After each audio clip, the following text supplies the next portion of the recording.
پاکستان کے تیسرے بڑے شہر فیصل آباد سے خبر ہے، جہاں ضلعی انتظامیہ اور میونسپل کارپوریشن کی بارہا کوششوں کے باوجود شہر کے مرکزی بازار تجاوزات مافیا کے قبضے سے آزاد نہ ہو سکے۔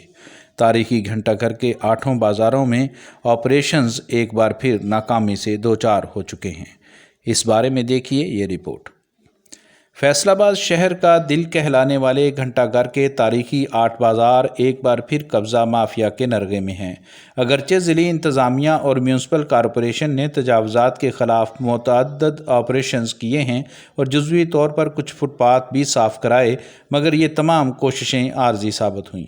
مرکزی گھنٹہ گھر کے 8 بازاروں سے تجاوزات کا مستقل خاتمہ ممکن نہیں ہو سکا۔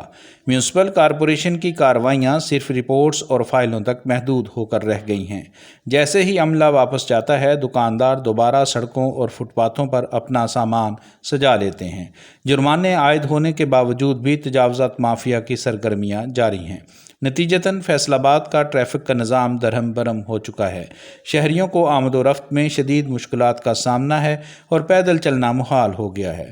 انتظامیہ اور ان کی پیرا فورس کی کارکردگی پر سنگین سوالیہ نشان ہے، کیونکہ تاریخی بازار ایک بار پھر انتظامی کمزوری کے باعث قبضہ مافیا کے ہاتھ میں ہیں۔ فیصل آباد انتظامیہ کو صرف کاغذی کارروائیوں سے ہٹ کر مؤثر اور مستقل حکمت عملی اپنانے کی ضرورت ہے تاکہ شہریوں کو اس اذیت سے نجات مل سکے۔ کیمرہ مین محمد شکیل ملک کے ساتھ Syed Zikrullah Hasni, D media news, Faisal آباد۔